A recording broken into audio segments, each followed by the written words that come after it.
नमस्कार, आप देख रहे हैं PGWNI न्यूज। सलीम शेरवानी ने छोड़ा समाजवादी पार्टी का दावन।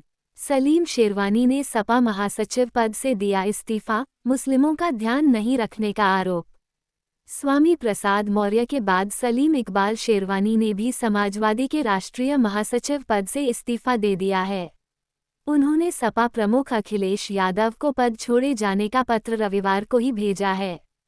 सियासी गलियारे में चर्चा है कि प्रयागराज निवासी सलीम शेरवानी एक बार फिर कांग्रेस ज्वाइन कर सकते हैं। वहीं कुछ नजदीकी नेताओं ने उनके भाजपा के संपर्क में भी होने की बात कही है।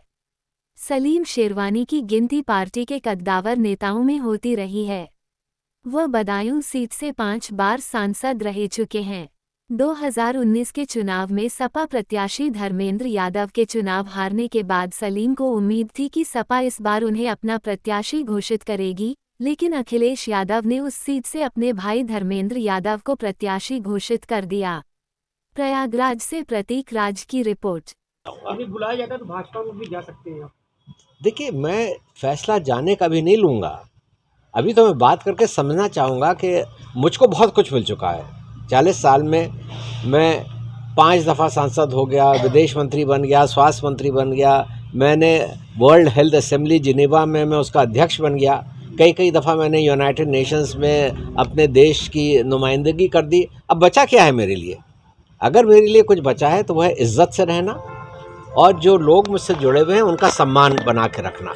तो अगर मैं कहीं भी कोई पार्टी मुझे बुलाएगी, मुझे पहले ये देखना है कि मेरा और उनकी बातचीत में क्या निकलता है।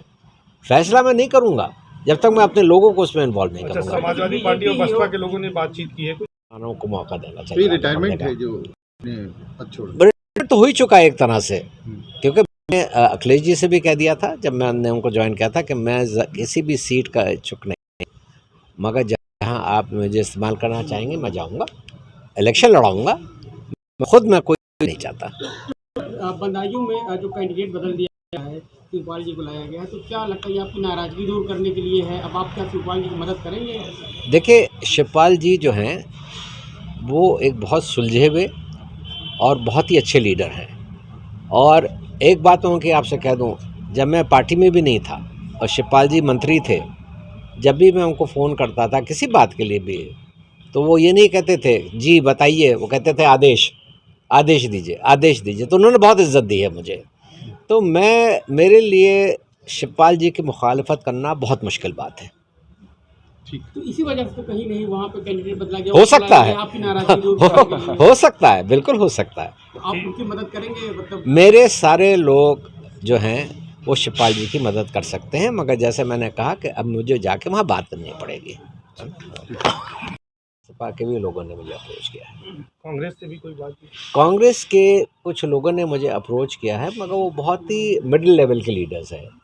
अब वो क्या उन्होंने कहा है कि साहब वो आप चलिए, तो ऐसे में नहीं जाऊंगा। अगर कांग्रेस से मुझे कोई अप्रोच करे तो चाहे तो वो प्रियंका गांधी जी हो या राहुल गांधी साहब हो, अगर वो मुझे बुलाएंगे मैं ज़रूर जाऊंगा उनसे मिलने। अच्छा, एक बात आपने और कही थी कि मुसलमानों का कोई रहनुमा नहीं है, इतनी आबादी है, क्या इसका क्या मायने है?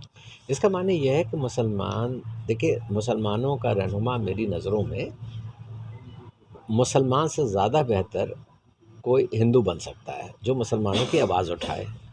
आज मैंने ये कहा कि अगर मैं एक मुसलमान की हैसियत से महसूस करता हूँ कि मैं एक सेकुलर मुल्क में रहता हूँ या मैं अपने आप को सुरक्षित महसूस करता हूँ, तो इसका पूरा क्रेडिट हिंदुओं को जाता है जो 80% हैं।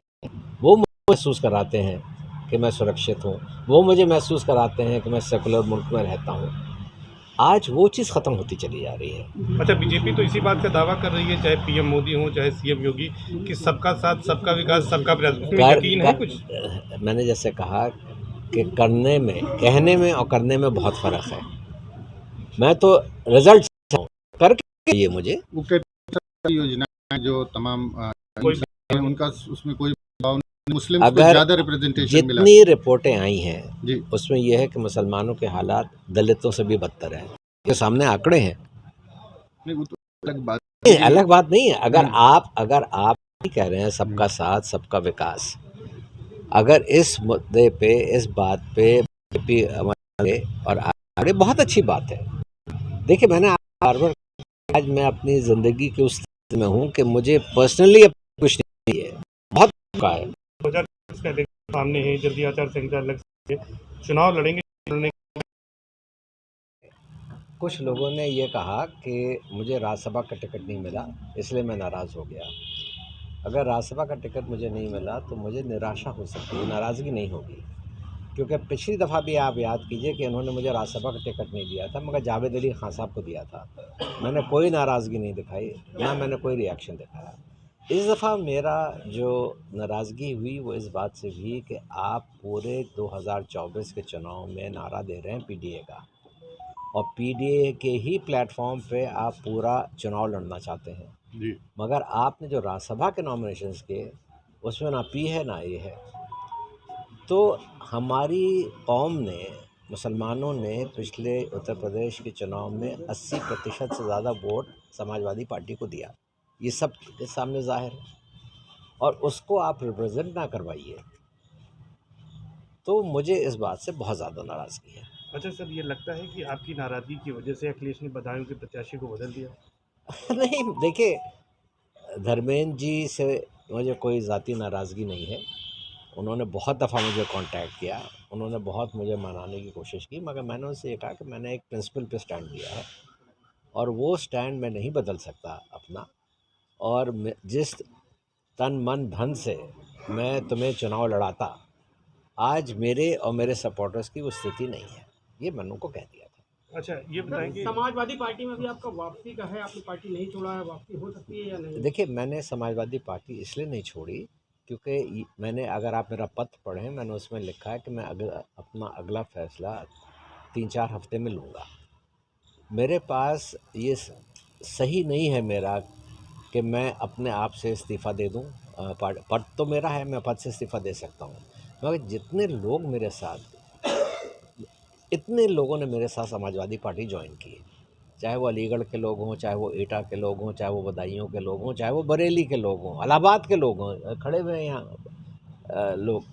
अब मैं बग़ैर इन लोगों की राय लिए हुए, बग़ैर इनसे पूछे हुए कोई फ़ैसला कर लूँ, तो ये इसको मैंने नहीं सही समझा। इसलिए मैं अब एक मीटिंग कॉल करने जा रहा हूँ अगले हफ्ते 10 दिन में। मैं सब लोगों को बुलाऊंगा, बातचीत करके फिर अपना फैसला अभी लूँगा। अखिलेश से अगर बातचीत होती तो वहाँ भी है रास्ता खुला हुआ या मैंने, मुझसे किसी ने सवाल पूछा, मैंने कहा कि अखिलेश जी अगर मुझे बुलाएंगे तो मैं ज़रूर उनसे बात करने जाऊंगा। मेरा कहीं भी ये नहीं है कि मैं अकड़ के बैठ गया हूँ, या मेरी तबीयत आप लोग सब जानते हैं कि मैं पॉलिटिक्स में मैंने ना कभी रिएक्शन किया है, ना मैंने किसी को बुरा कहा, ना मैंने किसी को बदनाम किया है। मुझे कोई बुलाएगा, कोई भी लीडर बुलाएगा, बड़ा लीडर, मैं उससे मिलने ज़रूर जाऊँगा। भाजपा में भी जा सकते हैं, भाजपा से बुलाया गया है? देखिए भाजपा